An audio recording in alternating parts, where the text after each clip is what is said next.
আল্লাহ তাআলা তার বান্দাদেরকে নসিহত করছেন, বান্দারা তোমার এই দুনিয়ার জীবনটা ছলনাময় জীবন। তোমার বাড়ি তোমার বাড়ি নয়, তোমার গাড়ি তোমার গাড়ি নয়, তোমার সম্পদ তোমার সম্পদ নয়। তুমি দুই এক জেনারেশনের নাম বলতে পারবে, বাবার নাম, দাদার নাম, পরদাদার নাম, এরপরে দেখবে তাদেরকে তুমি ভুলে গেছো। এরকম একদিন তোমাকেও সবাই ভুলে যাবে, ঠিক কিনা? আলহামদুলিল্লাহ আলহামদুলিল্লাহ নাহমাদুহু ওয়া নাস্তাঈনুহু ওয়া নাস্তাগফিরুহু ওয়া নু'মিনু বিহি ওয়া নাতাওয়াক্কালু আলাইহি ওয়া না'উযু বিল্লাহি মিন শুরুরি আনফুসিনা ওয়া মিন সাইয়্যাতি আ'মালিনা। মান ইয়াহদিহিল্লাহু ফালা মুদিল্লা লাহু ওয়া মান ইউদ্লিলহু ফালা হাদিয়া লাহু। ওয়া নাশহাদু আন লা ইলাহা ইল্লাল্লাহু ওয়াহদাহু লা শারীকা লাহু ওয়া নাশহাদু আন্না সাইয়্যিদানা ওয়া হাবিবানা ওয়া মাওলানা মুহাম্মাদান আবদুহু ওয়া রাসূলুহু আরসালাহু বিল হাক্কি বাশীরান ওয়া নাযীরা ওয়া দাঈয়ান ইলাল্লাহি বিইذনিহি ওয়া সিরাজাম মুনীরা। ওয়া ক্বালা আল্লাহু তাআলা ইয়া আইয়ুহাল্লাযীনা আমানুত্তাকুল্লাহ হাক্কা তুকাতিহি ওয়া লা তামুতুন্না ইল্লা ওয়া আনতুম মুসলিমুন। ওয়া ক্বালা আল্লাহু তাআলা ফাযকুরুনি আযকুরকুম ওয়াশকুরু লি ওয়া লা তাকফুরুন।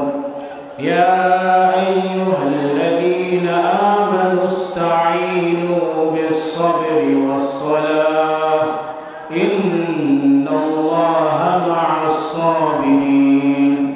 ইন্নাল্লাহা ওয়া মালাইকাতাহু ইউসাল্লুনা 'আলান-নাবী ইয়া আইয়ুহাল্লাযীনা আমানু সাল্লু 'আলাইহি ওয়া সাল্লিমু তাসলিমা। আল্লাহুম্মা সাল্লি আলা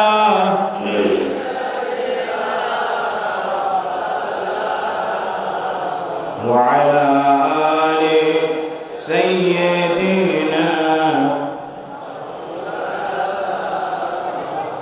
আসুন সকলে আশিকে রাসূলের মতো মহব্বতে পড়ি আল্লাহুম্মা সাল্লি আলা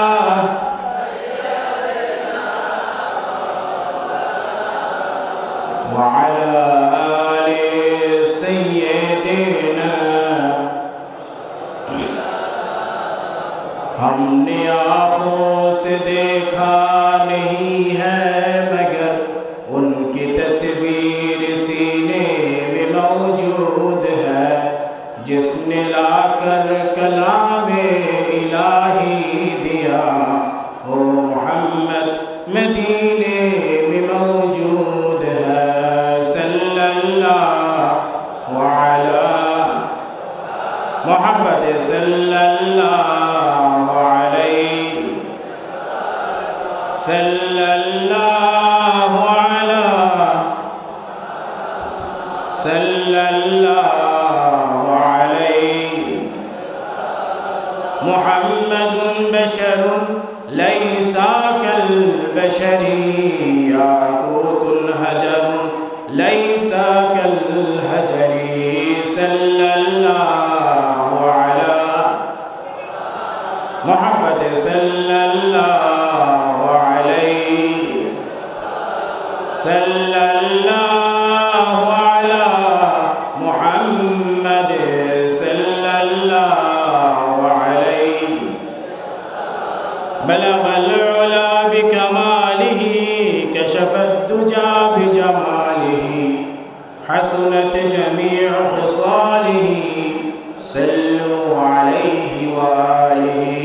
बलगल उला बिकमालिही कशफत दुजा बिजमालिही हसनत जमीअ खिसालिही सल्लु अलैहि वालिही। शुक्रिया तार पड़ी अल्हम्दुलिल्लाह। এটা মহাব্বতের পড়ি আলহামদুলিল্লাহ। ফুরফুরা দরবারের কায়েম মোকাম পাকশি ইসালের সোয়াবে এসে আমরা খুশি না বেজার? এখানে আসতে পেরে আমরা খুশি হয়েছি না বেজার হয়েছি? এখানে এরকম অনেক আল্লাহর বান্দাগণ আছেন যাদের পূর্বে মোটামুটি কয়েক পূর্বপুরুষ এখানে আগমন করেছেন, ঠিক কিনা? সেই ধারাবাহিকতায় এখানে অনেক আল্লাহর বান্দাগণ এসেছেন। আল্লাহ তাআলা আমাদের কষ্টকে কবুল করে নেন, বলে আল্লাহুম্মা আমিন। আজকে এখানে এসেছি, বসেছি, সময় নষ্ট হয়েছে না লাভ হয়েছে? যারা জিকিরের মজলিসে বসেন আল্লাহ তাদের গুনাহগুলোকে মাফ করে দেন, বলেন না সুবহানাল্লাহ। গুনার বোঝা কাঁধে নিয়ে বান্দা মাহফিলে হাজির হয়ে যায়। এখানে তওবা করার ওসিলায় আল্লাহ চাইলে এই মাহফিল আমাদের নাজাতের জরিয়া হয়ে যেতে পারে, সুবহানাল্লাহ। ইমানদার বান্দা যখন ওয়াজের মাহফিলে বসেন ৭০,০০০ ফেরেশতা ওই বান্দার জন্য আল্লাহর দরবারে সুপারিশ করেন, সুবহানাল্লাহ। যেহেতু আল্লাহ রাব্বুল আলামিন অনর্থক অপ্রয়োজনে আমাদেরকে সৃষ্টি করেননি, ঠিক কিনা? আল্লাহ রাব্বুল আলামিন দায়িত্ব দিয়েছেন, ওয়া খালাকতুল জিন্না ওয়াল ইনসা ইল্লা লিয়াবুদুন। আল্লাহর দাসত্ব করা, রব্বুল আলামিনের শুকরিয়া আদায় করার জন্যই আল্লাহ তাআলা আমাদেরকে পাঠিয়েছেন, সুবহানাল্লাহ।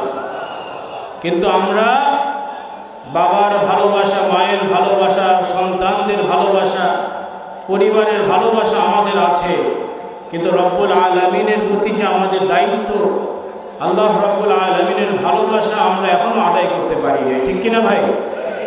প্রিয় ভাই, বাবা ছেড়ে চলে যাবে, মা ছেড়ে চলে যাবে, সন্তান ছেড়ে চলে যাবে, সম্পদ আমার থেকে চলে যাবে, কিন্তু আল্লাহ রব্বুল আলামিন বান্দাকে ছেড়ে দিবেন না, সুবহানাল্লাহ বলেন। যাররা পরিমাণ ঈমানওয়ালা হলেও আল্লাহ বান্দাকে জান্নাতের মালিক বানিয়ে দিবেন। জোরে বলবেন না সুবহানাল্লাহ? নারায়ে তাকবীর।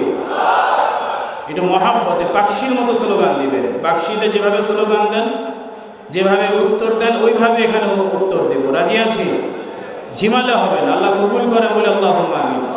একেবারে অল্প সময় আমি আপনাদের খেদমতে থাকবো, খুবই অল্প সময়, যতটুকু আল্লাহ তাআলা বলার তৌফিক দান করেন, বলেন না আল্লাহুম্মা আমিন। নারায়ে তাকবীর। আল্লাহ কবুল করেন। প্রিয় ভাই, বাবা ছেড়ে যাবেন, মা ছেড়ে যাবেন, আপনার আপনজন সবাই ছেড়ে যাবেন, কিন্তু আল্লাহ বান্দাকে ছেড়ে দিবেন না, সুবহানাল্লাহ বলেন। প্রিয় ভাই, হাসরের ময়দানে কিয়ামতের সময় এমন একজন বান্দা থাকবে যে বান্দার গুনাহ খাতা অনেক বেশি, অনেক অপরাধ করেছে, অনেক অন্যায় করেছে। বান্দা পেরেশান থাকবে যে আজকে আমার আল্লাহ আমার সাথে কি আচরণ করবে, পেরেশান অবস্থায় থাকবে। আল্লাহ রব্বুল আলামিন ওই বান্দার কানের কাছে রব্বুল আলামিন তার কুদরতি মুখ নিয়ে আসবেন, সুবহানাল্লাহ। নিয়ে এসে বলবো, বান্দা তুমি না এই গুনাহ করেছো, এই অন্যায় করেছো? আল্লাহ আমি করেছি। বান্দা তুমি তো এগুলি ইচ্ছা করে করেছিলে না? আল্লাহ আমি ইচ্ছা করে করেছি। জেনে বুঝে করেছো? আল্লাহ আমি জেনে বুঝে করেছি। পালানোর জায়গা নাই, আত্মসমর্পণ করেছে। আল্লাহ বলেন, বান্দা আজকে তোমার এই গুনাহ খাতাগুলো আমি গোপন রাখলাম, তোমার প্রতি আমি রহমতের দৃষ্টি দিয়ে তোমাকে আমি জান্নাতের মালিক বানিয়ে দিলাম। নারায়ে তাকবীর। প্রিয় ভাই, কোনো গুনাহগার বান্দা আল্লাহর কাছে ফিরে আসলে আল্লাহ খুশি হয়ে যান। অপরাধী বান্দা যখন তার রবের কাছে ফিরে আসে, রব্বুল আলামিন বেজার হন না।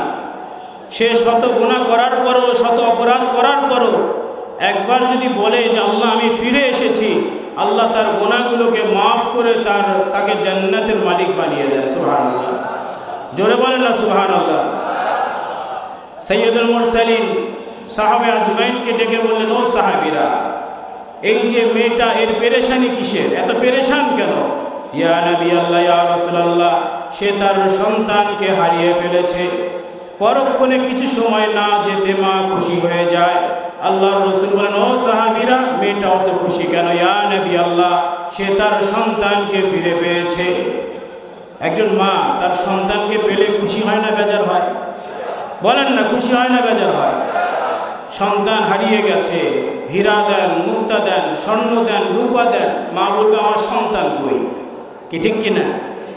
তাই সন্তানকে পেলে মা যতটা খুশি হয়ে যায়, আল্লাহ রসুল বলছেন আল্লাহ রাব্বুল আলামিন তার গুনাহগার বান্দাকে পেলে তার থেকে 70,000 গুণ খুশি হয়ে যায়।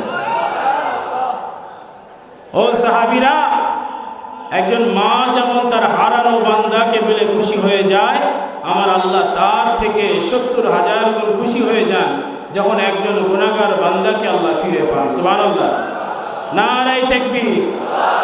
তাহলে আমাদের গুনাহ খাতা অপরাধ বেশি না কম?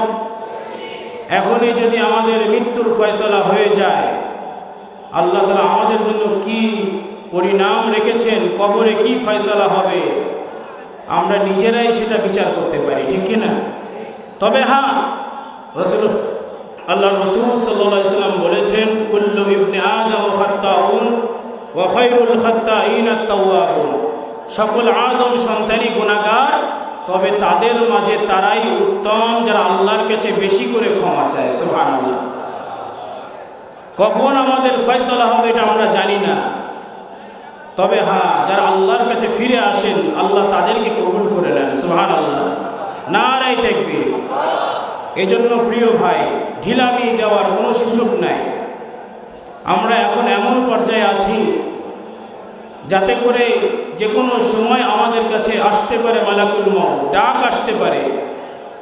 এজন্য সর্ব অবস্থায় প্রস্তুতি থাকা দরকার, আছে না নাই?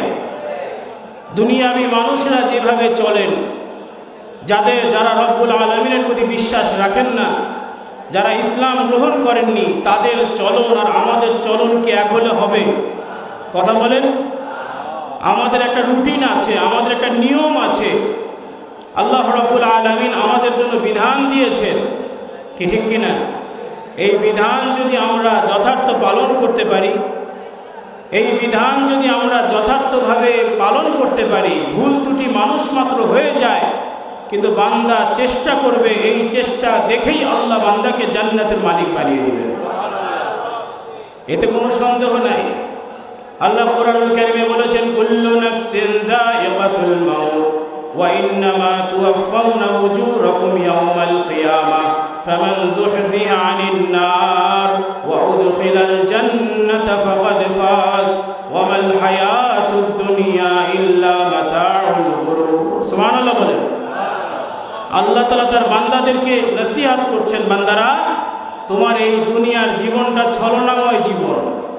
তোমার বাড়ি তোমার বাড়ি নয়, তোমার গাড়ি তোমার গাড়ি নয়, তোমার সম্পদ তোমার সম্পদ নয়। তুমি 2-1 জেনারেশনের নাম বলতে পারবে, বাবার নাম, দাদার নাম, পরদাদার নাম, এরপরে দেখবে তাদেরকে তুমি ভুলে গেছো। এরকম একদিন তোমাকেও সবাই ভুলে যাবে, ঠিক কিনা? এই দুনিয়ার জীবন ছলনাময়। তবে বান্দারা, মৃত্যুর স্বাদ তোমাকে গ্রহণ করতে হবে। জেনে নাও, কিয়ামতের সময় হাসরের ময়দানে তোমার প্রতিটা নিঃশ্বাসের হিসাব আল্লাহর দরবারে দিতে হবে। তুমি ভেবেছো তুমি পালিয়ে যাবে, তুমি ভুলে গেছো, কিন্তু একটা হিসাবও এদিক সেদিক হবে না, ঠিক কিনা? এটা আমাদের বিশ্বাস। আল্লাহ ঘোষণা দিয়েছেন, বান্দারা, তোমার প্রতিটা কদমের হিসাব তোমাকে দিতে হবে। তবে সেদিন যাদেরকে জান্নাতি করা হবে, আল্লাহ রাব্বুল আলামিন বলছেন, সেদিন যাদেরকে জান্নাতের নিকটবর্তী করা হবে, জান্নাতি করা হবে এবং দোজখের কঠিন শাস্তি থেকে দূরে রাখা হবে, রব্বুল আলামিন বলছেন তারাই মহা সফল হয়ে গেল। সুবহানাল্লাহ। তাহলে এই জান্নাতের মালিক আমরা হতে চাই ইনশাআল্লাহ। কথা বলেন, হতে চাই? কারা কারা হতে চাই? এটা হাত তুলে আল্লাহকে দেখায়, নারায়ে তাকবীর। এটা হাত তুলে আল্লাহকে দেখায়, জান্নাতি কারা হতে চাই? নারায়ে তাকবীর, নারায়ে তাকবীর। আল্লাহ আমাদেরকে জান্নাতি করেন, বলি আল্লাহুম্মা আমিন।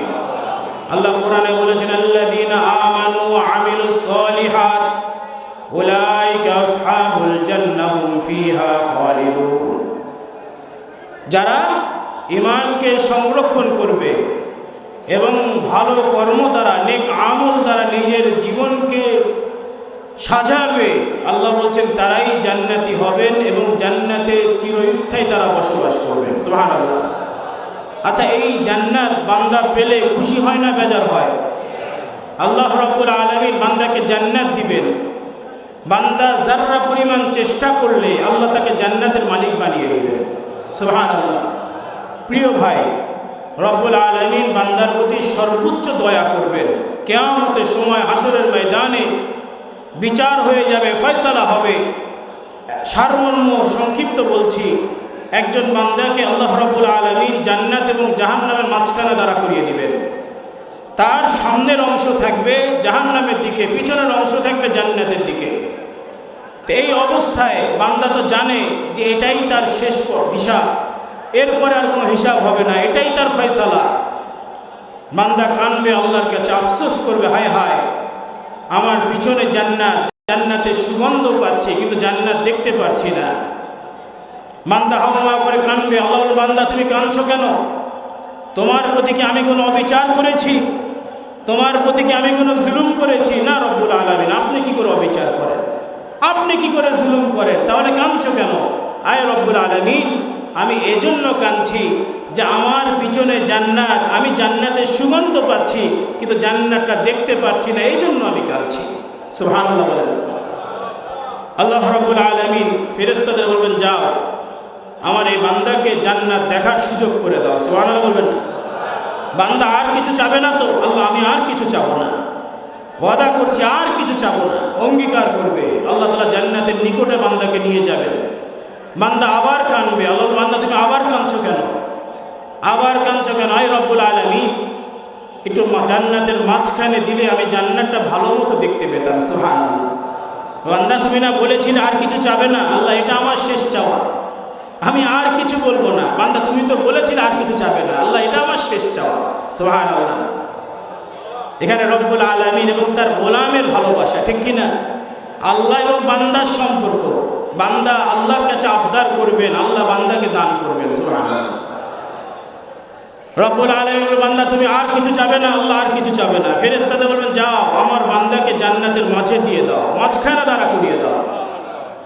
জান্নাতের মাঝখানে বান্দা যাবে, আবার কাঁদবে, আবার আফসোস করবে। আল্লাহ বান্দা, আই বান্দা, রব্বুল আলামিন আই বান্দা আবার কাঁদছো কেন?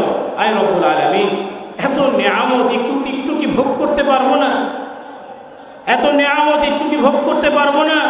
বল বান্দা তুমি না বলেছিলে আর কিছু বলবে না? আল্লাহ এটা আমার শেষ চাওয়া। আল্লাহ রব্বুল আলামিন বলেন, বান্দা তোমার কি জান্নাত পছন্দ হয়েছে? আয় রব্বুল আলামিন, পছন্দ হয়েছে। শোনো বান্দা, তুমি ছিলে জান্নাতের বাইরে, জান্নাতটা দেখার সুযোগ করে দিলাম। চাইলে জান্নাতের মাঝখানে আসতে সেই সুযোগ দিলাম। বান্দা তুমি চাইলে নিয়ামত ভোগ করবে। শোনো বান্দা, তোমার মতো গুনাহগার বান্দাদের জন্য আমি একটা নয়, দুটো নয়, এরকম 10টা জান্নাতকে আমি নির্ধারণ করে রেখে দিয়েছি। জোরে বলবেন না সুবহানাল্লাহ? আমাদের আপন কে? বলেন না আমাদের আপন কে? মহব্বতে বলেন আমাদের আপন কে? এটা যদি হৃদয় ধারণ করতে পারে যে হ্যাঁ আমার রব আমার সব থেকে আপন, দুনিয়ায়ও সফলতা, আখিরাতেও সফলতা। আর যদি নেফাক ঢুকে যায়, সন্দেহ ঢুকে যায় যে এখনও আমি সঠিক রাস্তায় আসব নাকি দুনিয়াও রাখবো আখিরাতও রাখবো, অর্থাৎ জান্নাতের কর্ম করব আবার দোজখের কর্ম করব, এখনও যদি সিদ্ধান্ত না নিতে পারেন তাহলে সফলতা আসবে না, ঠিক কিনা? প্রিয় ভাই, আল্লাহ কোরআনুল কারীমে বলেছেন যারা ঈমানওয়ালা হবে, আল্লাহ আমাদেরকে ঈমান দান করেছেন, বলি আলহামদুলিল্লাহ। তবে এখানে সংক্ষিপ্ত একটা কথা একটু স্মরণ করিয়ে দিই। আল্লাহ তাআলা কোরআনুল কারীমের মধ্যে বলেছেন, আহাসিবান নাসু আইয়ুতরাকু আইয়াকুলু আমান্না ওয়া হুম লা ইফতানুন। আহাসিবান নাসু আইয়ুতরাকু আইয়াকুলু আমান্না ওয়া হুম লা ইফতানুন। তারা কি ভেবেছে যে তারা বলবে আমি ঈমান এনেছি, আমি তাদেরকে ছেড়ে দেবো, তাদেরকে পরীক্ষা করব না, অথচ তাদের পূর্ববর্তীগণকে আমি পরীক্ষা করেছি, ঠিক কিনা? ঈমানের কারণে আল্লাহর অনেক নেককার বান্দাগণ বিভিন্ন পরীক্ষার সম্মুখীন হয়েছে। এই জন্য ঈমানওয়ালা বান্দার জীবনের প্রতিটা কদমে পরীক্ষা হবে। এই পরীক্ষায় সফলতা অর্জন করলেই আল্লাহ তাআলা বান্দাকে ঈমানওয়ালা হিসেবে কবুল করে নেবেন। সুবহানাল্লাহ। তবে এই আকাঙ্ক্ষা থাকতে হবে যে আমি যদি ঈমানকে সংরক্ষণ করতে পারি, ইনশাআল্লাহ আল্লাহ রাব্বুল আলামিন আমাকে ঈমানদার হিসেবে কবুল করবেন। সুবহানাল্লাহ। সাহাবায়ে আজমাইন অসংখ্য পরীক্ষা দিয়েছেন। আল্লাহ রসুল সাল্লাল্লাহু আলাইহি ওয়াসাল্লামের একজন সাহাবী ছিলেন, ঈমান আনার পূর্বে তার নাম ছিল আব্দুল উজ্জা। চাচার কাছে লালিত পালিত হয়েছেন, বাবা চলে গেছেন, এতিম ছিলেন, চাচার সয় সম্পদ দেখাশোনা করতেন। একদিন তিনি শুনলেন রিসালাতের দাওয়াত নিয়ে নবী মুহাম্মদ রাসূলুল্লাহ সাল্লাল্লাহু আলাইহি সাল্লাম দুনিয়াতে আগমন করেছেন। শোনা মাত্র তার অন্তরের মধ্যে আল্লাহ তাআলা ঈমানী নূর জ্বালিয়ে দিলেন। সুবহানাল্লাহ। আব্দুল উজ্জার অন্তরে ঈমানী নূর জ্বালিয়ে দিলেন। একদিন তার চাচার কাছে যেয়ে বললেন, চাচা আপনি কি শুনেছেন রিসালাতের দাওয়াত নিয়ে নবী মুহাম্মদ রাসূলুল্লাহ সাল্লাল্লাহু আলাইহি ওয়াসাল্লাম আগমন করেছেন? বলে, হ্যাঁ আমি শুনেছি। আপনার কি মনে হয় তিনি আসলেই আল্লাহর রাসূল না মিথ্যা দাবি করেছেন? নাউজুবিল্লাহ বলেন। বলে, না, বেশক তিনি আসলেই আল্লাহর রাসূল, তিনি আল আমিন, তিনি মিথ্যা বলতে পারেন না। চলেন তাহলে আমরা তার কাছে যাই, তার কাছে বায়াত হই, ঈমানের বিশ্বাস আনি। বলে, না, সেটা কি করে হয়? আমি সমাজের একজন ভালো বড় নেতা মানুষ, আমি যদি বাপদাদার ধর্ম ছেড়ে দিই তাহলে সমাজ তো আমাকে ঘর থেকে বের করে দিবে, এক ঘরে করে দিবে। দেখেন হেদায়েতের মালিক কে ভাই? এটা বলেন না কে? আল্লাহ কোরআনুল কারীমে বলেছেন না, ওয়ালাউলা ফাদলুল্লাহি আলাইকুম ওয়া রাহমাতুহু মা যাকা মিনকুম মিন আহাদিন আবাদা ওয়ালাকিন্নাল্লাহা ইউযাক্কি মান ইয়াশা। তিনি তোমাদেরকে করুণা করে দয়া করে তোমাদেরকে পবিত্রতা দান করেছেন। এভাবেই তিনি যাকে চান তাকে পবিত্রতা দান করেন। বলেন না সুবহানাল্লাহ। হেদায়েত কেউ দিতে পারবে না, কোনো পীরের ক্ষমতা নাই, কোনো মাওলানার ক্ষমতা নাই, কোনো সিলসিলার ক্ষমতা নাই। আর এমনকি আমার রাসূলও হেদায়েত দিতে পারেননি। হেদায়েত দেওয়ার মালিক কে? বলেন না কে? মহাব্বতে বলেন কে? প্রিয় ভাই, আবু জেহেল সৈয়দুল মুরসালিনের কাছে এসে বলছে, হে মুহাম্মদ, আজকে তোমাকে দেখতে কালো কুৎসিত বিশ্রী মনে হয়। আল্লাহর রাসূল বলেন, তুমি ঠিকই বলেছ। কিছু সময় না যেতেই সাইয়েদনা আবু বকর সিদ্দিক রাদিয়াল্লাহু আনহু এসে বলছেন, ইয়া নবী আল্লাহ, আজকে আপনাকে দেখতে পূর্ণিমার চাঁদের থেকেও সুন্দর লাগছে। দুজনের দেখা এক হয় না। আল্লাহ সবাইকে হেদায়েত হক বুঝার তৌফিক দেননি, কি ঠিক কিনা? কিছু মানুষ দেখেও দেখে না, বুঝেও বুঝে না, শুনেও শুঝে না, ভালো মানুষের সাথে থেকে ভালো হতে পারে না। আবার কিছু মানুষ আছে ডাস্টবিন থেকে উঠে এসে ওলি আল্লাহ হয়ে যায়, গোনার গণ্ডির মধ্যে থেকে বেরিয়ে এসে আল্লাহর ওলিতে রূপান্তর হয়ে গেছে। সুবহানাল্লাহ। কিছু মানুষ আছে অনেক জানা, অনেক এলেম, অনেক জ্ঞান আল্লাহ দিয়েছেন, তথাপিও হক বুঝতে পারেনি। আবার এমন কিছু মানুষ আছে সূরা কেরাত ভালো মতো পড়তে পারে না, কিন্তু আল্লাহ তাকে জান্নাতি করে ওলি আল্লাহর খাতায় নাম লিখিয়ে দিয়েছে। কি ঠিক কিনা ভাই? প্রিয় ভাই, এই জন্য সবার নসিবে হেদায়েত হয় না। সাহাবা আজমাইন এসে বললেন, ইয়া নবী আল্লাহ, আবু জেহেল আপনাকে বলল আপনাকে দেখতে কালো কুৎসিত লাগছে, আপনি বললেন ঠিকই বলেছ। কিছু সময় না যেতেই সৈয়দনা আবু বকর সিদ্দিক এসে বললেন, আজকে আপনাকে দেখতে পূর্ণিমার চাঁদের থেকেও সুন্দর লাগছে। আপনি বললেন ঠিকই বলেছ। ইয়া নবী আল্লাহ, দুজন আবার কি করে ঠিক হয়? আল্লাহ রাসূল বলেন, ও সাহাবীরা, ও আমার সাহাবীরা, আবু জেহেল তার কুফরির নজর দিয়ে আমাকে দেখেছে, এই জন্য আমাকে তার কাছে কালো কুৎসিত বিশ্রী মনে হয়েছে। আর আমার আবু বকর আমাকে ঈমানি নজর দিয়ে দেখেছে, এই জন্য তার কাছে আমি পূর্ণিমার চাঁদের থেকেও সুন্দর। আব্দুল উজ্জার চাচা জানেন যে তিনি আসলে সত্যিকার আখেরি রাসূল, তথাপিও তিনি বললেন যে বাপদাদার ধর্ম ছেড়ে যদি আমি তার প্রতি ঈমান আনি, আমাকে তো ঘর থেকে বেরিয়ে করে দিবে, সমাজ থেকে বিতাড়িত করবে। আব্দুল উজ্জা বলেন, আমি ভেবেছিলাম যে আপনি ঈমান আনবেন, কিন্তু যেহেতু আপনি ঈমান আনছেন না, তাহলে আমি ঈমান আনলাম। তিনি পড়লেন, আশহাদু আল্লা ইলাহা ইল্লাল্লাহু ওয়াহদাহু লা শারীকা লাহু ওয়া আশহাদু আন্না মুহাম্মাদান আবদুহু ওয়া রাসূলুহু সাল্লাল্লাহু আলাইহি ওয়াসাল্লাম। প্রিয় ভাই, আব্দুল উজ্জা কয়েক সেকেন্ড হয়নি ঈমানের স্বাদ পেয়েছেন। তার চাচা বললেন, তুমি কারটা খাও? বলে আপনার। তুমি কার পোশাক পরো? বলে আপনার। কার কি বলে পশু দেখাশোনা করো? বলে আপনার। তিনি বললেন দুটোর একটা বেছে নাও, হয় বাপদাদার ধর্মে ফিরে আসো, আর না হলে আমি তোমাকে যা দিয়েছি সব ছেড়ে দিতে হবে। সুবহানাল্লাহ, কত বড় পরীক্ষায় পড়ে গেলেন। আর আমরা তো সামান্য বিপদ আপদে পরীক্ষায় পড়ে গেলেই হাই হতাশ করি, ঠিক কিনা? পরীক্ষা হবে জীবনের প্রতিটা পদক্ষেপ। আপনি যখন দাড়ি রাখবেন, জুব্বা পরবেন, দিন ইসলাম পালন করবেন, সমাজের অন্যান্য মানুষরা আপনাকে দুর্বল মনে করবে, আপনার প্রতি অবিচার করবে। এটা আপনার জন্য পরীক্ষা।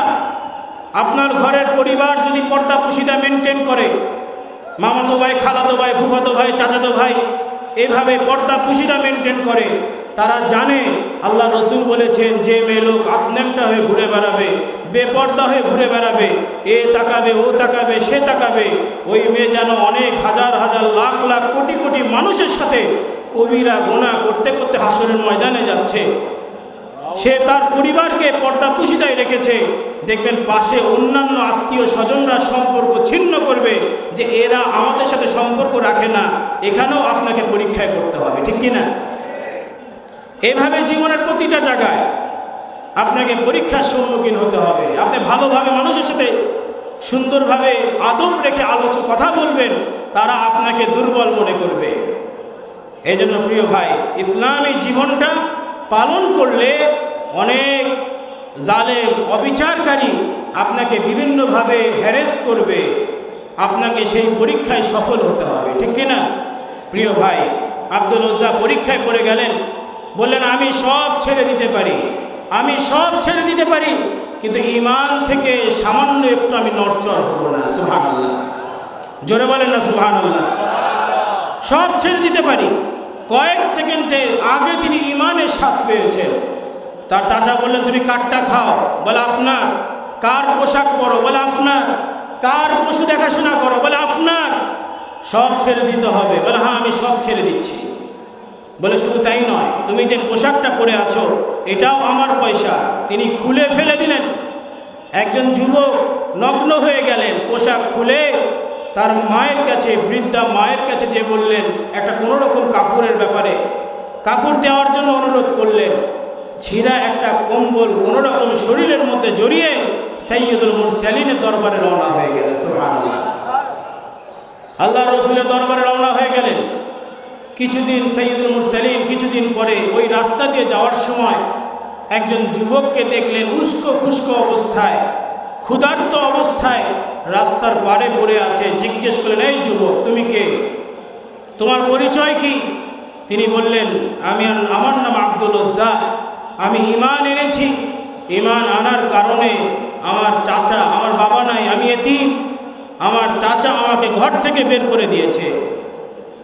আল্লাহ রসুল বলেন তোমার নাম আজকে থেকে আব্দুল উজ্জা নয়, তোমার নাম আব্দুল্লাহ। সুবহানাল্লাহ। মসজিদে নববীতে থাকার ব্যবস্থা করে দিলেন। কিছুদিন না যেতেই সাহাবা আজমাইন অভিযোগ করলেন, ইয়া নবী আল্লাহ, আব্দুল্লাহ এত জোরে কোরআনুল কারীম তেলাওয়াত করে যে আমরা একটু বিশ্রাম করব এই সময়টাও সে আমাকে দেয় না। সুবহানাল্লাহ বলবেন না? কারণ তার মনে তো অনেক কষ্ট। দুনিয়ার শাহেনশার জীবন, রাজার জীবন সে ছেড়ে আসছে, একটা ছিঁড়া কম্বল শরীরে জড়িয়ে আসছে, সাইয়্যিদুল মুরসালিনের প্রতি হাত দেওয়ার জন্য সব বিসর্জন দিয়েছেন। সুবহানাল্লাহ। সাইয়্যিদুল মুরসালিন বলেন, ও আমার সাহাবীরা, খবরদার তোমরা তাকে বাধা দিবে না, তার ঈমান বড় কষ্টের ঈমান, কারণ ঈমান আনার কারণে তাকে সব কিছু ছেড়ে দিয়ে আসতে হয়েছে। নারায়ে তাকবীর। আল্লাহ কোরআনে বলেছেন, হাসিবান নাসু আইয়ুতরাকু আইয়াকুলু আমান্না ওয়া হুম লা ইফতানুন। তারা ভেবেছে যে তারা বলবে আমি ঈমান এনেছি, আমি তাদেরকে ছেড়ে দেবো, তাদেরকে পরীক্ষা করব না। আহা, পরীক্ষা নেককার বান্দাদের উপর থেকে অনেক গিয়েছে। ফেরাউনের দাসী, ফেরাউনের কন্যার দাসী তার কন্যার চুল আঁচড়ে দিত। গোপনে ঈমান এনেছিলেন মুসা নবীর প্রতি, প্রকাশ হয়নি, গোপনে ঈমান এনেছিলেন। একদিন চুল আঁচড়াতে আঁচড়াতে চিরুনি পড়ে যায়। ফেরাউনের দাসী বিসমিল্লাহ বলে চিরুনি তুলে, যার কারণে তার ঈমানের খবর সব জায়গায় ছড়িয়ে যায়। ফেরাউন তাকে আসামি হিসাবে দাঁড় করিয়ে বলে, তুমি কার প্রতি ঈমান এনেছো? তিনি বলেন, যিনি তোমারও রব, যিনি তোমাকেও সৃষ্টি করেছে, আমাকেও সৃষ্টি করেছে, যিনি তোমারও রব, আমারও রব, সেই রব্বুল আলামিনের প্রতি আমি ঈমান এনেছি। সুবহানাল্লাহ। শাস্তিস্বরূপ তার চোখের সামনে তার সন্তানদেরকে উত্তপ্ত তেলের মধ্যে ফেলে দেওয়া হয়েছে। একজন মায়ের সামনে তার একটা করে সন্তান, এমনকি তার নিজের কোলে যে সন্তান ছিল সেই সন্তানকেও উত্তপ্ত তেলের মধ্যে ফেলে দেওয়া হয়েছে ঈমান আনার কারণে। তথাপিও তিনি ঈমান থেকে সামান্য একটু নড়চড় হননি। সুবহানাল্লাহ। প্রিয় ভাই, অতঃপর তাকেও ওই উত্তপ্ত আগুনের তেলের মধ্যে ফেলে দিয়ে ঝপসে ফেলা হয়েছে। তিনিও পুড়ে গেছেন তেলের মধ্যে, উত্তপ্ত তেলের মধ্যে তাকে ফেলে দেওয়া হয়েছে। সাইয়্যিদুল মুরসালিন মেরাজে যখন গমন করেছিলেন, তার নাকের মধ্যে, সাইয়্যিদুল মুরসালিনের নাকের মধ্যে সুগন্ধ পেয়েছিলেন। জিব্রাইলকে জিজ্ঞেস করেন, ও জিব্রাইল, এটা কিসের সুগন্ধ? জিব্রাইল বলেন, ইয়া নবী আল্লাহ, ওই যে ফেরাউনের দাসী, তার কবরের সুগন্ধ এখানে পাওয়া যাচ্ছে। তাহলে বোঝা যায় আল্লাহ কোরআনে বলেছেন, আল্লাযীনা আমানু, যারা ঈমানকে সংরক্ষণ করবে। আল্লাহ আমাদের ঈমান দান করেছেন, সংরক্ষণ করা দরকার আছে না নাই? বলেন না, আছে না নাই? আল্লাহ কবুল করেন, বলে আল্লাহুম্মা আমিন। ওয়া আমিলুস সালিহাত, এবং যারা নেক আমল করবে। নেক আমলের সাথে ঈমানদার বান্দার সম্পর্ক, ঠিক কিনা? এই নেক আমল বান্দার দুনিয়ার জীবনেও বান্দাকে কামিয়াবি করেন, আখিরাতের জীবনেও বান্দাকে কামিয়াবি দান করেন। সুবহানাল্লাহ। সাইয়্যিদুল মুরসালিন আমাদের শিখিয়েছেন, রব্বানা আতিনা ফিদ দুনিয়া হাসানা ওয়া ফিল আখিরাতি হাসানা। আয় রব্বুল আলামিন, যারা আমাকে আয় রব্বুল রব্বানা, আয় আমার রব, আতিনা, আমাদেরকে দান করেন, ফিদ দুনিয়া, দুনিয়ার কল্যাণ এবং আখিরাতের কল্যাণ। তাহলে বোঝা যায় যে আমরা যদি নেক আমলের সাথে সম্পর্ক রাখি, এটার কল্যাণ আমরা দুনিয়াতেও পাই, আখিরাতেও পাই, ঠিক কিনা? আল্লাহ কোরআনুল কারীমে বলেছেন, মান আমিলা সালিহাম মিন যাকারিন আও উনসা ওয়া হুয়া মুমিন ফালানুহইয়ান্নাহু হায়াতান তাইয়্যিবা ওয়া লানাজজিয়ান্নাহুম আজরাহুম বিআহসানি মা কানু ইয়ামালুন। সুবহানাল্লাহ বলেন, জোরে বলেন না সুবহানাল্লাহ। পুরুষ হোক নারী হোক, দেখেন ইসলাম পুরুষ নারীকে আলাদা করেনি, যে পুরুষ নামাজ পড়লে একরকম সওয়াব, মেয়ে মানুষ নামাজ পড়লে আর এক রকম সওয়াব। ইসলাম কি এরকম কোনো তারতম্য করেছে ভাই? সুবহানাল্লাহ বলবেন না? একজন মানুষ তার পা নাই, সে নামাজ আদায় করেছে, তার জন্য যে সওয়াব, আর একজন ভাই তার পা আছে, সে দাঁড়িয়ে নামাজ পড়েছে, একই সওয়াব আল্লাহ তার নামায় আমলে দিবেন, যদি তার ইবাদতগুলো সুন্দর হয়। সুবহানাল্লাহ। তা আল্লাহ বলছেন, পুরুষ হোক নারী হোক, যে ব্যক্তি ঈমান আনবে, যেই ঈমান আনবে এবং নেক আমলের সাথে সম্পর্ক রাখবে, আল্লাহ বলছেন আমি তাদেরকে পবিত্র জীবন দান করব। সুবহানাল্লাহ। নেক আমল বান্দার দুনিয়াতেও কাজে লাগে, আখিরাতেও কাজে লাগে। সংক্ষিপ্ত একটা হাদিস আপনাদের স্মরণ করিয়ে দিই, কষ্ট হচ্ছে আপনাদের? নারায়ে তাকবীর। অনেকে ঘুমিয়ে পড়েছেন নাকি? নারায়ে তাকবীর। পাখির মতো করে তাকবীর দেন, নারায়ে তাকবীর। আল্লাহ কবুল করেন, বলে আল্লাহুম্মা আমিন। প্রিয় ভাই, বনি ইসরায়েলের জমানায় তিনজন ব্যক্তি মরুভূমিতে সফরে যাচ্ছিলেন। যাওয়ার পথে মরুভূমির ঝড় শুরু হয়ে যায়। তো এই তিনজন ব্যক্তি এই মরুর ঝড়ের মধ্যে সফর কিভাবে করবেন? পাহাড়ের গুহাতে যে আশ্রয় নেন, বিশাল বড় একটা পাথর এসে ওই গুহার দরজাটা বন্ধ করে দেয়।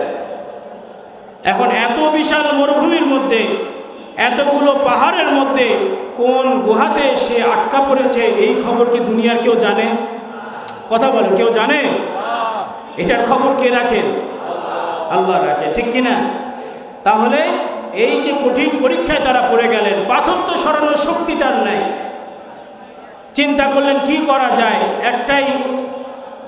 একটা ফয়সালা হতে পারে, আমরা যদি আল্লাহ রাব্বুল আলামিনের কাছে নিজেদের ভালো কাজের ওসিলা দিয়ে আল্লাহকে বলি, যদি আল্লাহ দয়া করে এই বিপদ থেকে আমাদেরকে বাঁচান, ঠিক কিনা? প্রিয় ভাই, আল্লাহকে ডাকা তিনি কি শুনেন না? রব্বুল আলামিনকে আপনি যে অবস্থায় ডাকবেন, রব্বুল আলামিন কি সাড়া দেন না? যদি আপনি অন্তর দিয়ে ডাকতে পারেন, কেমন ডাক? প্রিয় ভাই, সমুদ্রের মাঝে এক আল্লাহর বান্দা পড়ে গেছে, কুল কিনারা নাই, ডানে যাওয়া বামে যাওয়া সামনে যাওয়া কোনো কুল কিনারা নেই। তো এই অবস্থায় কোনো রকম একটা কাঠের টুকরো সে ভেসে আছে। ওই অবস্থায় যেই অন্তর দিয়ে বান্দা আল্লাহকে ডাকেন, ওই ডাকটা আল্লাহর কাছে সবচেয়ে পছন্দের। সুবহানাল্লাহ। মানে কোনো কুল কিনারা নাই, আল্লাহর বান্দা, আমি ডাকছি, আমার রব আমার ডাক শুনছেন। সুবহানাল্লাহ। তো প্রিয় ভাই, ওই পাহাড়ের গুহাতে তারা আটকা পড়েছেন। প্রথম ব্যক্তি 2 হাত তুলে বলছেন, আল্লাহ, আমার তো বলার মতো কিছু নাই, ভালো যে কোনো কর্ম যেটা আপনাকে বলবো, আয় রব্বুল আলামিন, এমন কোনো ভালো কাজ আমার নাই। রব্বুল আলামিন, আমার পরিবারের একমাত্র উপার্জক আমি যা আয় রোজগার করি আমার পরিবার সেভাবে চলে। একদিন আমি ঘর থেকে বেরিয়ে গেছি আয় রোজগার করার জন্য, পরিবার অপেক্ষা করছে যে আমার স্বামী কি নিয়ে আসবে, সন্তানরা অপেক্ষা করছে যে আমার বাবা কি নিয়ে আসবে, তার বৃদ্ধা মা তিনি অপেক্ষা করছেন আমার কলিজার টুকরো সন্তানটা কি নিয়ে আসবে। আয় রব্বুল আলামিন, সারাদিন কোনো কিছু আমি কিছুই জোগাড় করতে পারিনি, কোনো কর্ম জোগাড় করতে পারিনি, খালি হাতে আমি বাসায় ফিরে আসছি, ঘরে ফিরে আসছি।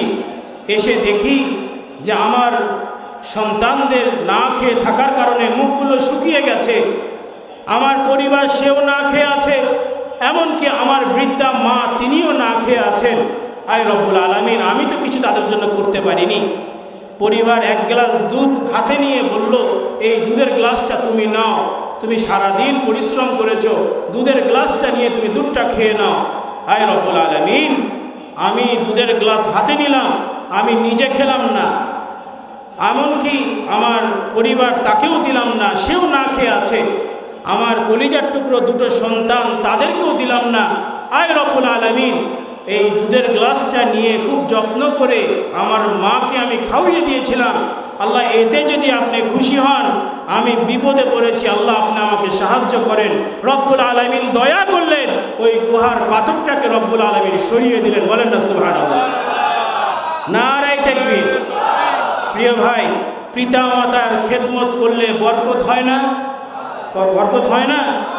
সম্পদে বরকত হবে, সংসারে বরকত হবে, জীবনটা শান্তিময় হয়ে যাবে।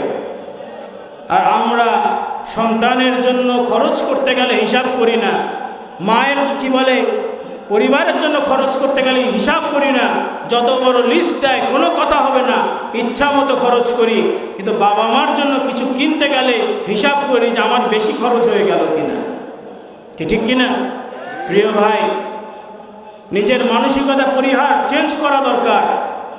হযরত মূসা আলাইহিস সালাম আল্লাহর দরবারে অঙ্গীকার করলেন, বললেন, জিজ্ঞেস করলেন, আয় রব্বুল আলামিন, আমার সাথে জান্নাতে কে থাকবে? রব্বুল আলামিন বললেন, অমুক জায়গার অমুক কসাই থাকবে। মূসা আলাইহিস সালাম চিন্তা করছেন যে কসাই আবার আমার সাথে থাকবে, দেখার জন্য গেলেন। যে দেখলেন যে কসাই সারাদিন গোস্ত কেটে বেচাকিনা করে যতটুকু গোস্ত বেঁচে থাকে বাসায় ঘরে নিয়ে যে রান্না বান্না করে একজন বৃদ্ধা মহিলার মুখের মধ্যে খুব আদর করে যত্ন করে খাওয়িয়ে দেয়। সুবহানাল্লাহ। আর ওই বৃদ্ধা মহিলা ওই কসাইয়ের কানে কানে কি যেন বলে, কসাই আর কথাটাকে এমনভাবে উড়িয়ে দেয় যেন এই কথাটা কখনোই হওয়ার না, উড়িয়ে দেয়। তো মূসা আলাইহিস সালাম জিজ্ঞেস করলেন, আচ্ছা তুমি যে যাকে খাওয়িয়ে দিচ্ছিলে উনি তোমার কি হন? বলে, উনি আমার মা। তুমি যখন খাওয়িয়ে দিচ্ছিলে উনি তোমার কানে কানে কি বলছিল? উনি আমার কানে কানে বলছিলেন যে আল্লাহ তোমাকে জামানার পয়গম্বরের সাথে জান্নাতে রাখেন। সুবহানাল্লাহ। মূসা আলাইহিস সালাম বললেন, তুমি তাহলে হাসলে কেন? বলে, আমি এজন্য হাসলাম যে কোথায় জামানার পয়গম্বর আর কোথায় আমি সাধারণ কসাই। কিন্তু দেখেন, আল্লাহ রসুল বলে গেছেন, রসুল্লাহ বলেছেন, যারা তার পিতা মাতাকে পাওয়ার পরে অথবা বৃদ্ধ অবস্থায় পিতা অথবা মাকে পাওয়ার পরে তাদের মাধ্যমে নিজের জান্নাতকে কবুল করলো না, তার মতো হতভাগা কেউ নাই। দুনিয়ার সবার ব্যাপারে হিসাব করেন, কিন্তু বাবা মার ব্যাপারে কোনো হিসাব করবেন না। যা চাবে, যা বলবে, দিলটা উজাড় করে তাদেরকে বুঝিয়ে দিবেন। কি রাজি আছি ইনশাল্লাহ? এই বলেন, বাকশিশ জমিনে রাজি আছি ইনশাল্লাহ? যাদের বাবা মা চলে গেছেন তারা জানেন কত বড় নিয়ামত হারিয়েছে।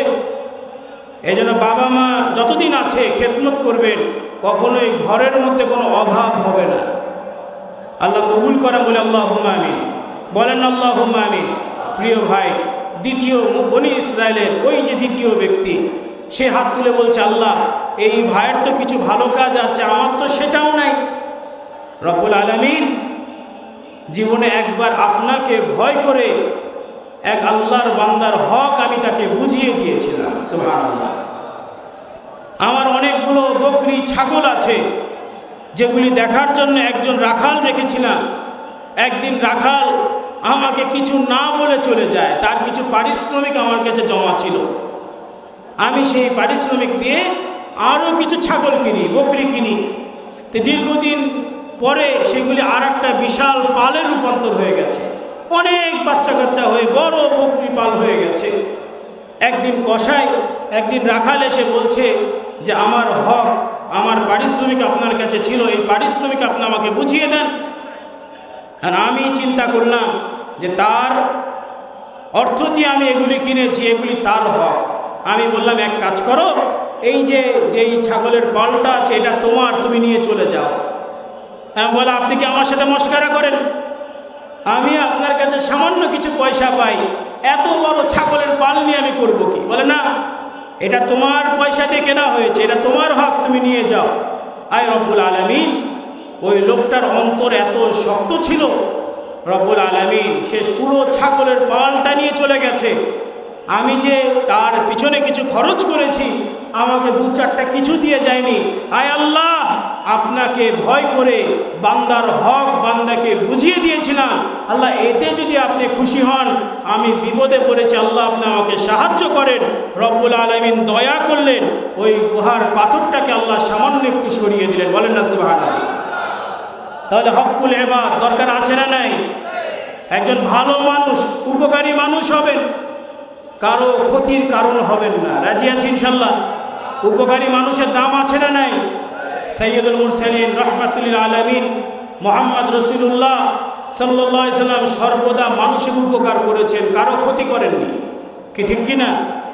সে মুশরিক হোক, মুসলিম হোক, যেই হোক না কেন, আমার রাসূল কখনো কারো কষ্টের কারণ হননি। সুবহানাল্লাহ বলেন। মক্কা বিজয় করে আল্লাহ রাসূল মক্কায় প্রবেশ করলেন। একজন বৃদ্ধা মহিলা পেরেশান অবস্থায় ছিলেন। রাসূলুল্লাহ তার কাছে যেয়ে বললেন, বুড়িমা, তোমার পেরেশানির কারণ কি? বুড়ি মহিলা বলছে, তুমি কি শোনোনি? তুমি কি শোনোনি? আজকে মক্কায় মুহাম্মদ প্রবেশ করবে, যাকে পাবে তার গর্দান কেটে দিবে। অথচ কথা বলছে সাইয়্যিদুল মুরসালিনের সাথে, ঠিক কিনা?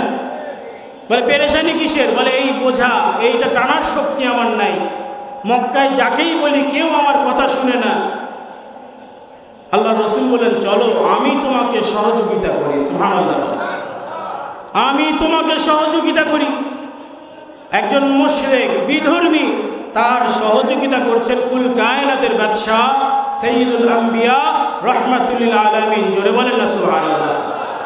এটা হচ্ছে ইসলামের সৌন্দর্য। ইসলাম তো বুঝি নাই আমরা, ইসলামের সৌন্দর্য কি জানি আমরা? দুনিয়ার ইহুদি, নাসারা, বিধর্মী যারা কিনা সর্ব অবস্থায় কিভাবে মুসলমানকে মিটিয়ে দিবে সেই চেষ্টায় আছে, আর আমরা মুসলমানের বাচ্চা মুসলমান তাদের আদর্শ ধারণ করতে ভালোবাসি। কি ঠিক কিনা? বলেন না ঠিক কিনা? প্রিয় ভাই, বোঝা নির্ধারিত জায়গায় রেখে সাইয়্যিদুল মুরসালিন ফিরে আসছেন। বৃদ্ধা মহিলা বলছে, যাচ্ছ কোথায়? তোমার পারিশ্রমিক নিয়ে যাও। বলে না, আমার কোনো পারিশ্রমিক দরকার নেই। বলে হ্যাঁ, মক্কায় আবার এমন মানুষ আছে যে বোঝা টেনে দেয়, পারিশ্রমিক নেয় না, অন্তত নামটা তো বলে যাও। সাইয়্যিদুল মুরসালিন বললেন, তুমি যার ভয়ে পালিয়ে আসলে, আমি সেই মুহাম্মদুর রাসূলুল্লাহ সাল্লাল্লাহু আলাইহি ওয়াসাল্লাম। বলেন না নারায়ে তাকবীর, নারায়ে তাকবীর। প্রিয় ভাই, বৃদ্ধা মহিলা চোখের পানি ছেড়ে দিয়ে হাওয়া করে কেঁদে বলছে, আহা, এত সুন্দর, এত উত্তম মানুষ আপনি, অথচ আবু জেহেল, উতবা, শাইবা তারা আমাদেরকে কতই না ভুল বুঝিয়েছে। এক্ষুনি কালেমা পড়িয়ে আমাকে মুসলমান করেন। বৃদ্ধা মহিলার অপেক্ষা করলেন না। আশহাদু আল্লা ইলাহা ইল্লাল্লাহ ওয়া আশহাদু আন্না মুহাম্মাদান আবদুহু ওয়া রাসূলুহু। সুবহানাল্লাহ। এই জন্য প্রিয় ভাই, হকুল ইবাদের ব্যাপারে আমরা সচেতন থাকব।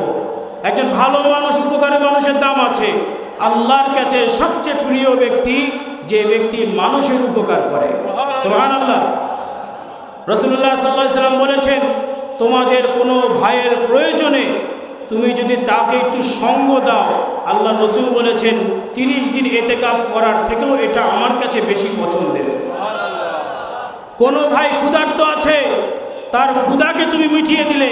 কোনো ভাই অভাবে আছে, তার অভাবকে তুমি মিটিয়ে দিলে। কোনো ভাই বড় একটা বিপদে আছে, তুমি তার বিপদটাকে দূর করে দিলে। ঋণগ্রস্ত আছে, তার ঋণটাকে তুমি মিটিয়ে দিলে। তার কন্যার বিবাহ হচ্ছে না, কিছু পয়সা দিয়ে তার বিবাহের ব্যবস্থা করে দিলে। রাসূলুল্লাহ সাল্লাল্লাহু আলাইহি ওয়াসাল্লাম সুসংবাদ দিয়েছেন, এরকম বিপদ থেকে কাউকে যদি উদ্ধার করা হয়, আল্লাহ রসুল বলছেন পুল সিরাতে সবার পা পিছলে যাবে, কিন্তু তার পা পিছলাবে না। এই জন্য উপকারী মানুষ হতে হবে। রাজি আছি ইনশাল্লাহ? উপকারী মানুষের দাম আছে না নাই? কারো ক্ষতি করব না, উপকার করতে পারলে করব, না পারলে নীরব থাকব। বিশেষ করে প্রিয় ভাই, কারো প্রতি অবিচার করবেন না, জুলুম করবেন না। অবিচার জুলুম করা হয় দুর্বলদের প্রতি, কি ঠিক কিনা? যারা দেখবেন প্রতিবেশীকে দুর্বল, এক সাইডে প্রতিবেশী শক্তিশালী, আর এক সাইডের প্রতিবেশী দুর্বল, মাঝখানে যে ব্যাটা আছে, এই যে উপকারী মানে যে ব্যক্তি শক্তিশালী, সেই প্রতিবেশীর সাথে লাগবে না, ওই দুর্বলকে খালি খোঁচাবে। কি আছে না নাই? আবার দেখবেন যে অনেক সময় দুর্বলদের প্রতি আমরা অবিচার করি, কারণ জানি যে সে আমার কিছু করতে পারবে না। আমি তার থেকে বলে শক্তি, মালে শক্তি, সব জায়গায় শক্তিবান, সে আমার কিছু করতে পারবে না। প্রিয় ভাই, লক্ষ্য রাখবেন, যে মানুষ কি বলে মজলুম হয়ে যায়, মজলুম আর আল্লাহর মাঝখানে আর কিছু থাকে না। মজলুম যখন 2 হাত তুলবে, এই 2 হাত আল্লাহর কাছে কবুল হয়ে যায়, কোনো সময় লাগে না। আল কাবায়ের নামে এক গ্রন্থের মধ্যে উল্লেখ করা হয়েছে যে এলাকার এক সমাজে একজন ব্যক্তি চিল্লিয়ে চিল্লিয়ে বলছে যে তোমরা যারা মানুষের ক্ষতি করো, তোমরা আমার থেকে শিক্ষা নাও। তা একজন আল্লাহর বান্দা, নেককার বান্দা দেখলেন যে একটা লোক, তার হাতটা একেবারে ঘাড় পর্যন্ত কেটে দেওয়া হয়েছে। কি কষ্ট হচ্ছে আপনাদের? নারায়ে তাকবীর। পিছনে ভাইদের কষ্ট হচ্ছে? নারায়ে তাকবীর। একটু মনোযোগ সহকারে। রাত বেশি হয়নি ভাই, 12টা বেজেছে। বাক্সি মিসালে সব মোটামুটি চলে তো আলহামদুলিল্লাহ। আর আপনাদেরও বিশ্রামের সময় দেওয়া হবে। আল্লাহ কবুল করেন বলে আল্লাহুম্মা আমিন। প্রিয় ভাই, আমি সংক্ষিপ্ত করছি। তো আল কাবায়ের নামে গ্রন্থের মধ্যে উল্লেখ করা হয়েছে যে ওই একটা মানুষ দৌড়ে বলছে যে তোমরা যারা মানুষের হক নষ্ট করো, ক্ষতি করো, আমার থেকে তোমরা শিক্ষা নাও। তা একজন নেককার বান্দা দেখলেন যে এই লোকটার হাত একেবারে ঘাড় পর্যন্ত কেটে দেওয়া হয়েছে। জিজ্ঞেস করলো যে তোমার এই অবস্থা কেন? সে বলছে আমি একসময় অনেক শক্তিমান ছিলাম, আমার কথায় সবাই উঠতো, সবাই বসতো, আমার জনবল কোনো কিছুর অভাব ছিল না। একদিন রাস্তা দিয়ে যাওয়ার সময় একজন জেলে দেখলাম বিশাল বড় একটা মাছ পানির থেকে ধরে এনেছে। আমি তার কাছে গেলাম, যে বললাম যে এটা আমার পছন্দ হয়েছে, এটা আমাকে দিয়ে দাও। ওই জেলে বলছে এটা নিয়ে যাবেন না, এটা আমার হক, এটা আমার পরিবারের হক, এটা বিক্রি করলে আমি যতটুকু পয়সা পাবো, এই পয়সা দিয়ে আমার পরিবারের জন্য বাজার সদাই করব, দয়া করে নেবেন না, এটা আমার পরিবারের রিজিক। আমি তার কথা শুনলাম না, তার রিজিক কেড়ে নিয়ে নিলাম। রাস্তায় যাওয়ার সময় ওই বিশাল বড় মাছ আমার হাতের মধ্যে কামড় বসিয়ে দেয়।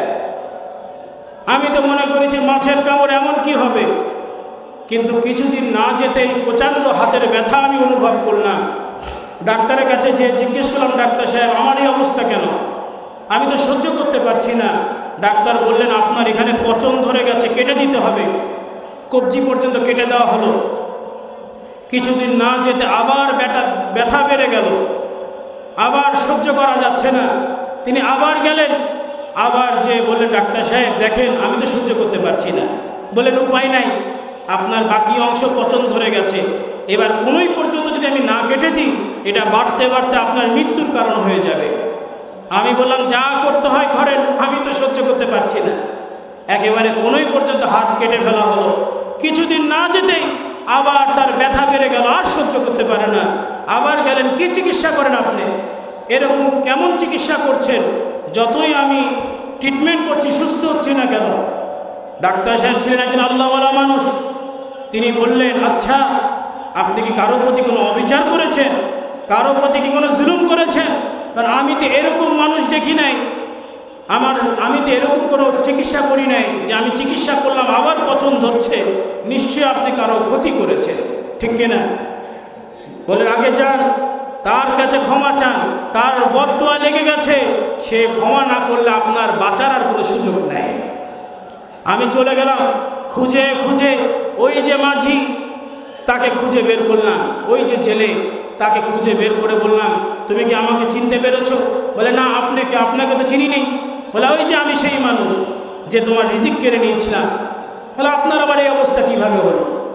বলছে না, আমি তোমার রিজিক কেড়ে নিয়েছিলাম, যার শাস্তি আমি আজকে ভোগ করছি। আল্লাহর রাস্তায় তুমি আমাকে ক্ষমা করে দাও, তুমি না ক্ষমা করলে আমার আর বাঁচার সুযোগ নেই। জেলে বললেন, যান, আমি তোমাকে আল্লাহর জন্য ক্ষমা করে দিলাম। সুবহানাল্লাহ বলেন। মানুষকে ক্ষমা করা ভালো কাজ না খারাপ কাজ? বলেন না, ভালো কাজ না খারাপ কাজ? যাও, আমি তোমাকে আল্লাহর জন্য ক্ষমা করে দিলাম। প্রিয় ভাই, রাসূলুল্লাহ সাল্লাল্লাহু আলাইহি ওয়াসাল্লাম সাহাবা আজমাইনকে বলেন, ও সাহাবীরা, এখন এমন একজন মসজিদে নববীতে প্রবেশ করবে যে সাহাবী জান্নাতি সাহাবী। সুবহানাল্লাহ। সাহাবা আজমাইন দেখলেন যে একজন বৃদ্ধ সাহাবী একেবারে অচেনা, তখনও তার অজুর পানিগুলো দাড়ি বেয়ে বেয়ে পড়ছে। এমন একজন মানুষ মসজিদে নববীতে প্রবেশ করেছে, তার জুতোগুলো তার বাম হাতে ছিল, অচেনা সাহাবী, অথচ সাইয়্যিদুল মুরসালিন বললেন এই সাহাবী জান্নাতি সাহাবী। সুবহানাল্লাহ। দ্বিতীয় দিন আবার আমার রাসূল একই সুসংবাদ দিলেন, ও সাহাবীরা, এমন একজন মসজিদে নববীতে প্রবেশ করেছে যে জান্নাতি সাহাবী। দেখা গেল ওই একই সাহাবী। সুবহানাল্লাহ বলবেন না?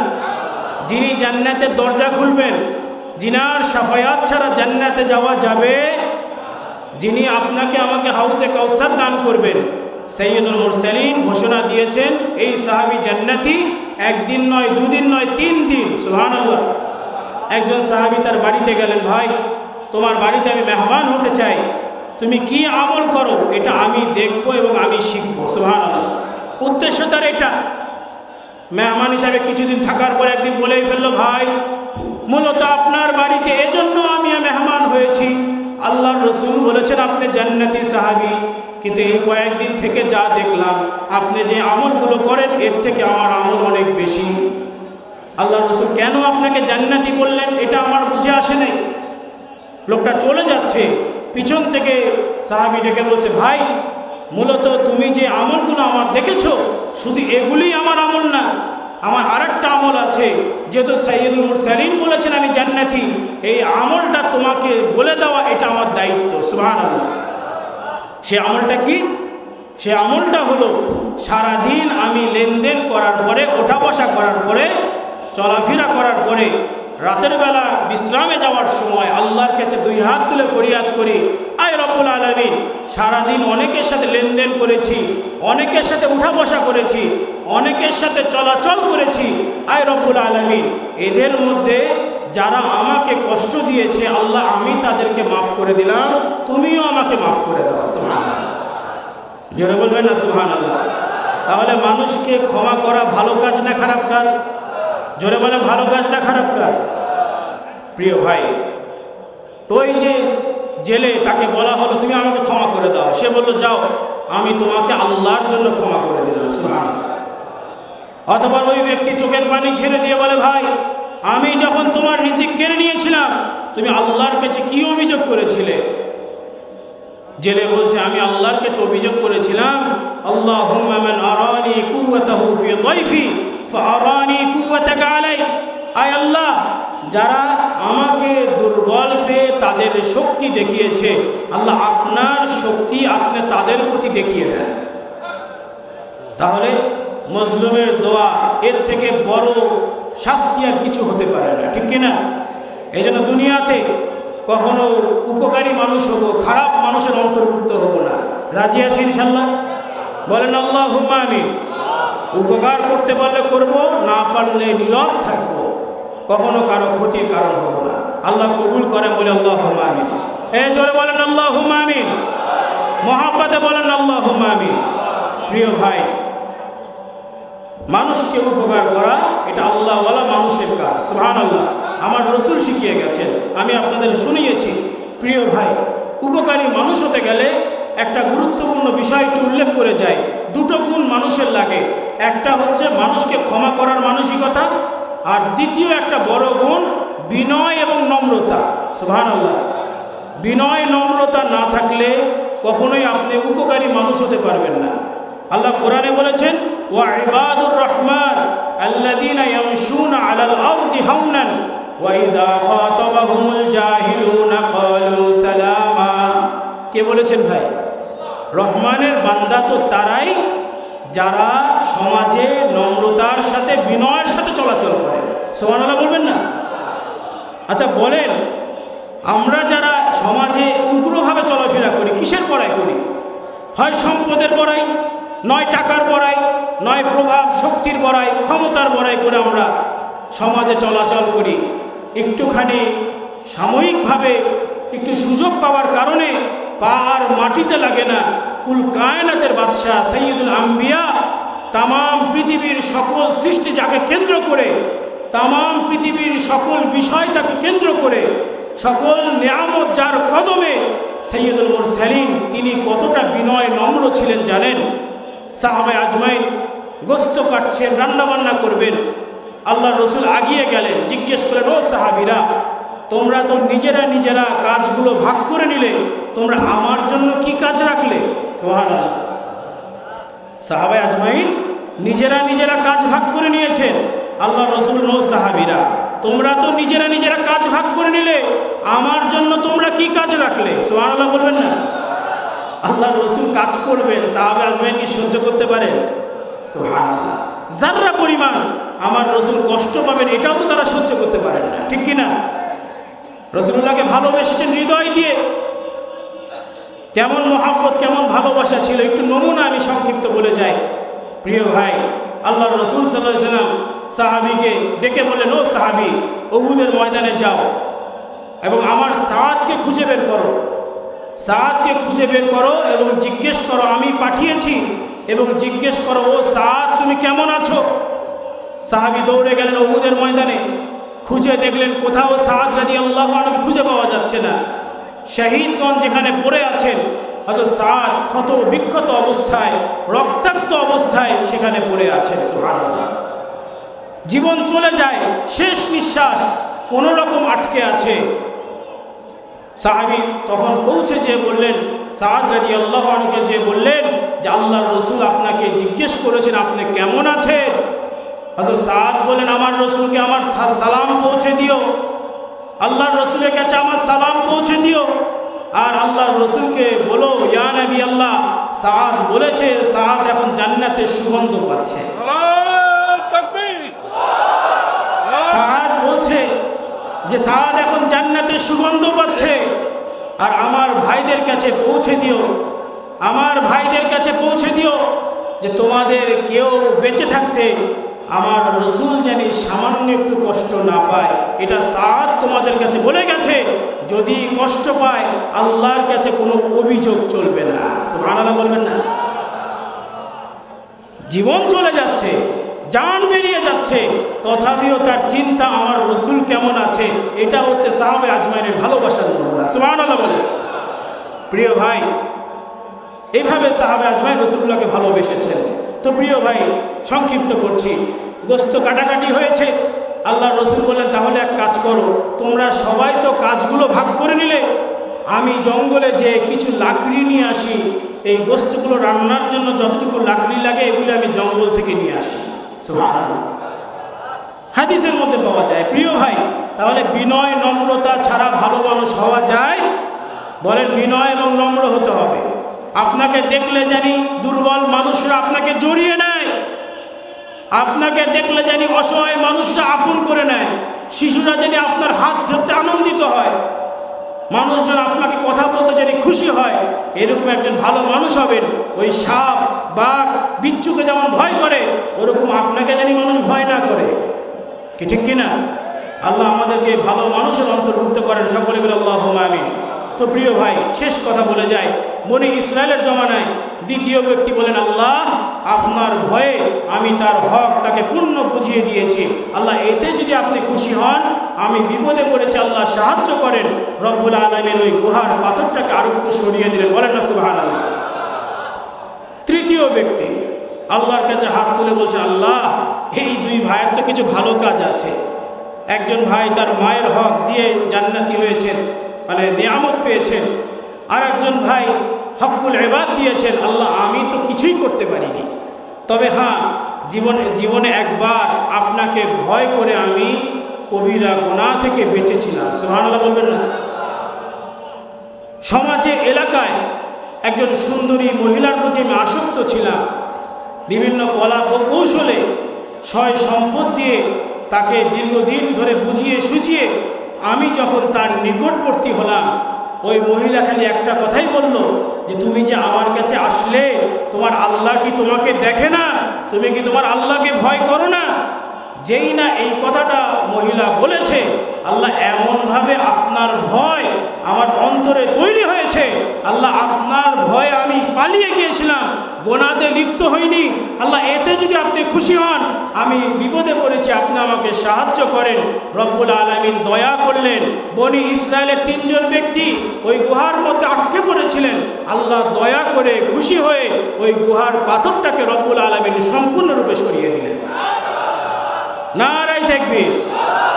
এই জন্য নেক আমল মানুষকে জান্নাতের মালিক বানিয়ে দেয়, দুনিয়াতেও কাজে লাগে, আখিরাতেও কাজে লাগে, ঠিক কিনা ভাই? আল্লাহ আমাদের সকলকে বেশি বেশি নেক আমল করার তৌফিক দান করেন। সকলে বলে আল্লাহুম্মা আমিন। এটা মহাব্বতে বলেন আল্লাহুম্মা আমিন।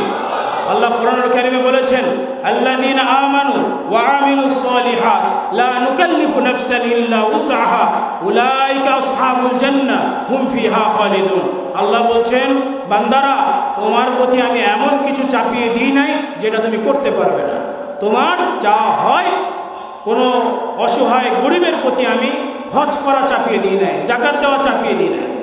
প্রতিটা বিধান তোমার আমার সাথে যাবে, এইভাবেই আমি সাজিয়েছি। সুবহানাল্লাহ বলে। ও বান্দারা, তোমরা যারা নেক আমল করবে এবং ঈমানকে সংরক্ষণ করবে, আল্লাহ বলছেন তারাই জান্নাতি হবেন এবং চিরস্থায়ী জান্নাতে বসবাস করবেন। আল্লাহ আমাদের সকলকে জান্নাতি বান্দাদের অন্তর্ভুক্ত করেন। সকলে বলে আল্লাহুম্মা আমিন। এত আসতে বলছেন, জান্নাতে যেতে চাই না আমরা? সকলে বলেন আল্লাহুম্মা আমিন।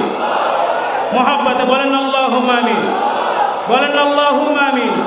আল্লাহ আমাদের সকলকে কবুল করে নেন এবং নেক আমলের সাথে সম্পর্ক রেখে ভালো ভালো মানুষের সোহবত নিয়ে আল্লাহ আমাদেরকে জান্নাতের মালিক বানিয়ে দেন। সকলে বলে আল্লাহুম্মা আমিন। আসুন আমরা কথা না বাড়াই, মহাব্বতে দরুদ শরীফ। আল্লাহুম্মা সাল্লি আলা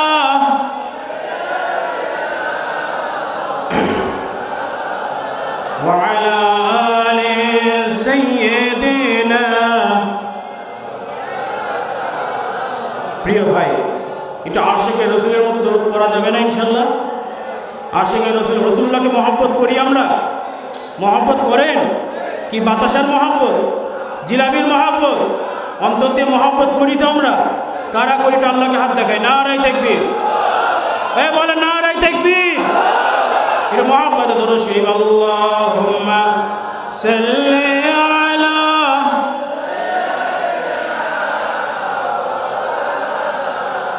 وعلى آل سيدنا सीना है मदीना सीने में, सीना है मदीना सीने में, ऐ शिग़ले ख़याली रोज़ा की, ऐ गम्बो से ख़ज़रा तूरे नज़र, आँखों में है रोज़ा है अमानत उम्मत की, उम्मत है मतवरा रोज़ा की।